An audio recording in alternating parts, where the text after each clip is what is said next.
ஹனிமூனுக்குன்னு வந்திருக்கோம். மதியம் சேர்ந்து உட்காந்து எழுதிட்டு இருக்கீங்க. போதும் எழுதுனது. இன்னும் ஒரே ஒரு லைன் தான் இருக்கு, முடிச்சிடறேன். நிஜமா?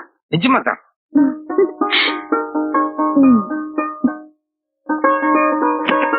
ஆர்த்தி, ஏன் கதவை தாள் போடுற?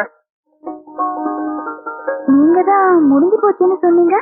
முடிஞ்சிருச்சு சரிமா, போய் ஃபேக்ஸ் கொடுத்து வரணும்ல.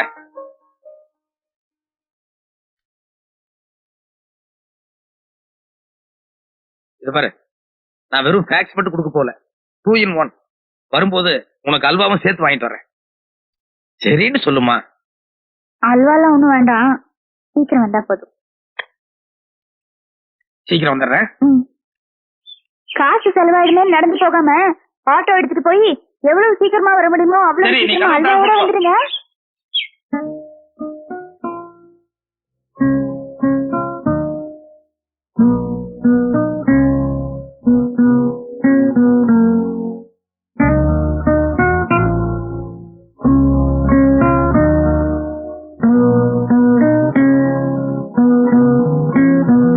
நீலகிரி மாவட்டம் படுகூர் பகுதியில் புதிதாக கட்டப்பட்டுள்ள பள்ளிக்கூடம் இடிந்து விழுந்ததில் நூற்றுக்கணக்கான குழந்தைகளும் ஆசிரியர்களும் இறந்தார்கள். இடிபாடுகளுக்கிடையே சிக்கியவர்களை மீட்கும் பணியில் காவல்துறையினரும் தீயணைப்பு படைத்துறையினரும் ஈடுபட்டுள்ளனர்.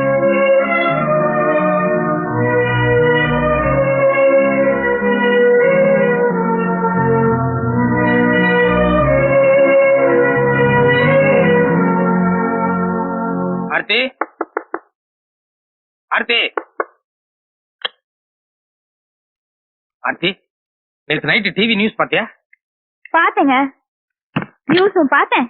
நியூஸ்ல நீங்க ரொம்ப அக்கறையோட சமூக சேவை செஞ்சுட்டும் பார்த்தேன். பாவம், பெத்தவங்க எல்லாம் கதறி எழுத பார்க்கும்போது மனசுக்கு அவ்வளவு கஷ்டமா இருந்தது. நல்ல காரியத்துக்கு போனீங்க, நான் வேண்டாம்னு சொல்லல. ஆனா வெளியூர் லாட்ஜில வயசு தனியா உட்கார்ந்துட்டு இருப்பாளே, அவளுக்கு ஒரு வார்த்தை போன் பண்ணி சொல்லணும்னு உங்களுக்கு தோணலையா? 2 தடவை ட்ரை பண்ணமா, 2 தடவை நீ மெட்ராஸ் கண்ட்ரோல் பேசிட்டு தான் சொன்னாங்க. அதான் டிஸ்டர்ப் பண்ண வேணாம்னு சொல்லி விட்டுட்டேன். என்ன பண்ணிட்டு இருக்கீங்க? நீயும் வந்து உன் துணிமணி எல்லாம் மடிச்சு பெட்டியில வையே, நம்ம 2 பேரும் உடனே மெட்ராஸ் போறோம். துணியெல்லாம் மடிச்சு வைக்க சொன்னேன். என்னங்க நம்ம ஹனிமூனுக்கா பொறுத்து இருக்கலாமா? அதை விட முக்கியமான வேலை இருக்கு. டிக்கெட் எல்லாம் கூட போட்டாச்சு, சீக்கிரம்.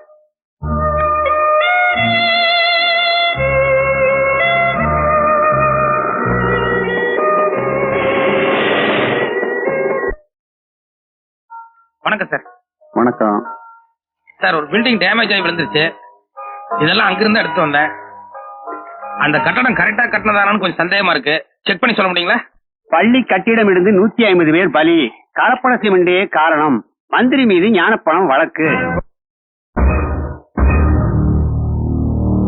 என்ன அன்னைக்கு என்னமோ ஞானபுல ஆசிரியர் துப்பறியும் சிங்கம் எல்லாத்தையும் கண்டுபிடிச்சிட்டாரு, மந்திரி ஜெயில போட போறாருன்னு சொன்னீங்க. செய்தியை படிக்கிறேன் கேளு. பள்ளி கட்டிடம் இடிந்து 150 பேர் பலி, திடீர் நிலச்சரிவே காரணம், மந்திரி மீது ஞானப்பழ வழக்கு தள்ளுபடி, நிபுணர்கள் கருத்து ஏற்பு, நீதிபதி தீர்ப்பு. அது எப்படிப்பா? கலப்பட சிமெண்ட் தான் காரணம்னு ஞானத்துறை நிரூபிச்சிருக்காரு. அதெல்லாம் விளம்பரத்துக்கான ஸ்டண்ட். அது மட்டும் இல்ல, அந்த ஆளு கொஞ்சம் கிராக். என்னங்க உள்ள வாங்க, உங்ககிட்ட கொஞ்சம் பேசணும். ஆண்டி, மத்தியானம் சாப்பாடு நேரத்துல பேசிக்கலாம். நான் முக்கியமான தலையங்க எழுதிட்டு இருக்கேன். உங்க தலையங்கத்தினால நாட்டோட தலையெழுத்து மாறிட போறது இல்ல. கரெக்ட். ஆர்த்தி, நான் செய்யற தொழில தெய்வமா நினைக்கிறவன். தயவு செஞ்சு அதை பத்தி தரக்குறவா பேசாத. அந்த தொழில் எனக்கு பிடிக்கல. ரொம்ப கரெக்ட். இதை விட நாம பழைய பேப்பர்களையே வச்சிருக்கலாம். சரி, உள்ள போ. உள்ள போமா, வர்றேன்.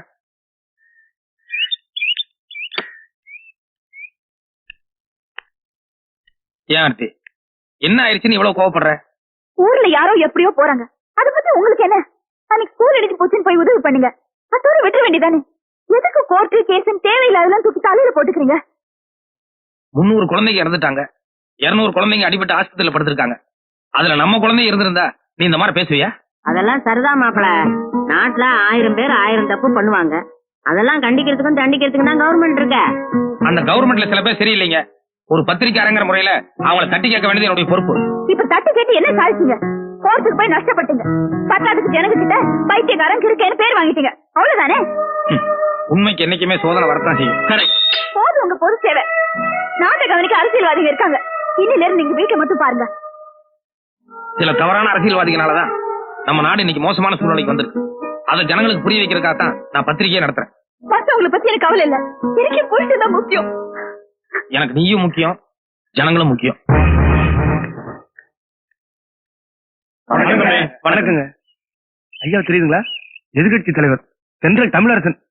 என்னப்பா வள்ளுவர் வீட்டிலேயே குரல பத்திரிகை ஆசிரியருக்கு தெரியாத தலைவர்களா? தம்பி, ரொம்ப நாளா நான் உங்க பத்திரிகையோட வாசகன். நாட்டுல நடக்கிற அராஜகங்களையும் ஊழல்களையும் ரொம்ப துணிச்சலா நீங்க தோலுரிச்சு காட்டுங்க. நான் 10 மேடை ஏறி பேசுறதும் சரி, உங்களோட ஒரு பக்க தலையங்கமும் சரி, உங்க பேனா அவ்வளவு கூர்மையானது. ரொம்ப சந்தோஷம். நீங்க வந்த விஷயம் உங்களுக்கு தெரியாது இல்ல, தனிமரம் தோப்பாகாது, ஊர் கூடி எழுத்தாத்தான் தேரு. நீங்க ஒத்தையாளா இருந்து போராடுறதை விட எங்க இயக்கத்துல சேர்ந்தீங்கன்னா கூடிய சீக்கிரம் இந்த நாட்டுல மறுமலர்ச்சி உண்டாக்கலாம். என்ன மன்னிச்சிருங்க. ஜனங்க கிட்ட விழிப்புணர்வு வரணும், அந்த ஒரே காரணத்துக்காக தான் நான் பத்திரிகை நடத்திட்டு இருக்கேன். நான் ஏதாவது ஒரு இயக்கத்துல சேர்ந்தேன்னா அப்புறம் ஜனங்க என்னையும் ஒரு அரசியல்வாதியை தான் பார்ப்பாங்க. அதோட என் பத்திரிகையும் ஒரு சாராருக்காக நடத்தப்படுற பத்திரிகை மாதிரி ஆயிரும். அதனால நான் இப்ப இருக்கிற மாதிரியே எப்பவும் இருக்க விரும்புறேன். இந்த கருமாந்திரத்துல நான் கால் வைக்கிறதே என் தங்கச்சிக்காக தாண்டா. இல்ல இந்த கேட்டுக்கு இருக்கு ஜெய்கன் சொல்லவோ, இந்த பத்திரிக்கையில பிஸ்டியா பத்தியா கூட சுத்துறாங்களே அவங்கள பாக்குறதுக்கோ அல்ல. நீ உள்ள போ. இதுல எவனாவது ஒருத்த இருந்தா கூட நான் இப்படியே போயிடுவேன். சரிப்பா.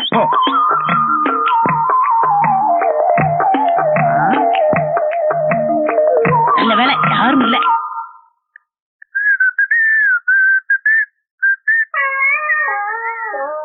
எங்க போயிட்டு வரீங்க 2 பேரும்? யாரும் கவனிக்கல போல இருக்கு. தண்டவாளத்துல போய் தலைய வச்சு படுத்தாரு.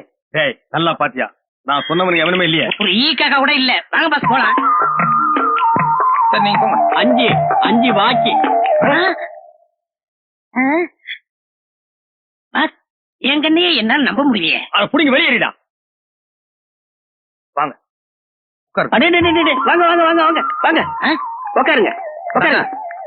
ஜாயிப்பா காந்தி மாதிரியே சட்டை இல்லாம இருக்காரு. நல்லா கால் மேல கால் போட்டு உட்காரு. தாத்தா ஒரு சின்ன வேலை இருக்கு, உள்ள வாங்க. ஏண்டா சட்டை போடலன்னா நீ காந்தியா? அவர் தானே சொன்னாரு. அவன் கிறுக்க சொல்லுவா. நீ எப்படி சேர்ந்து உட்காரலாம்? அவர் அடிப்பாரு. இப்ப நான் அடிப்பேன். இங்க பாருங்க, உங்க அடிச்சா ஒண்ணுக்கு பத்து. சரி போடா. பாஸ் போடா. அம்மா வணக்கம். வாங்கண்ணே, இப்பதான் வரீங்களா? வணக்கம் ஐயா. ஏன் நின்னுட்டே இருக்கீங்க, உட்காருங்க. அவர் உள்ளதானே இருந்தாரு, பாக்கலையா? என்னங்க? இந்தமா நான் ஒன்னதான் பார்க்க வந்தேன். என்ன விஷயம்? இங்க பாருமா, நம்ம லெவல் என்னமோ அதுக்கு தகுந்த மாதிரி தான் நடக்கணும்.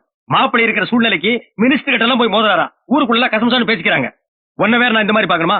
50 லட்சம் ரூபாய் முதலீடு போட்டு ஒரு பைனான்ஸ் கம்பெனி ஆரம்பிக்கிறேன். அதுல சேர்மன் போஸ்ட் ஏத்துக்கிட்டு கால் மேல கால் போட்டு உட்கார சொல். என்ன யோசிக்கிற? இல்லங்க, அதுக்கெல்லாம் அவரை ஒத்துக்க மாட்டார். என்னங்க கொஞ்சம் இப்படி உட்காருங்க. என்ன விஷயம்? உட்காருங்க சொல்றேன்.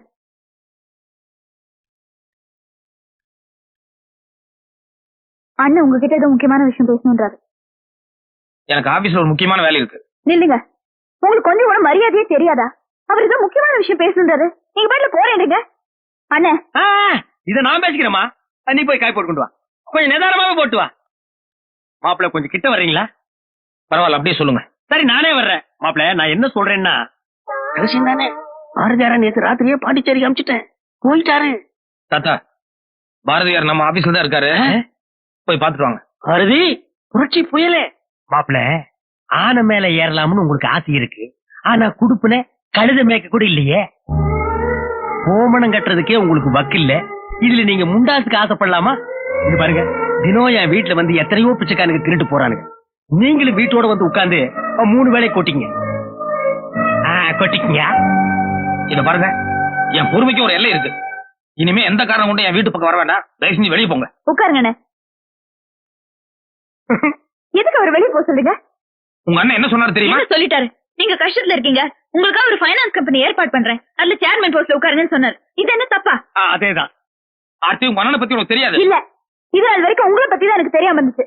இப்பதான் உங்களை பத்தி எனக்கு கொஞ்சம் கொஞ்சமா புரிய ஆரம்பிச்சு. மாமா விடுமா, கல்லுனாலும் கணவன், புல்லுனாலும் புருஷன், நீதான் அட்ஜஸ்ட் பண்ணிக்கணும். மாப்பிள்ள என் தங்கச்சி கண்கலகாம பாத்துக்குங்க. ஆர்த்தி, உங்க அண்ணன் நீ நினைக்கிற மாதிரி இல்ல. போதுங்க, நீங்க அண்ணனுக்கு கொடுத்த மரியாதை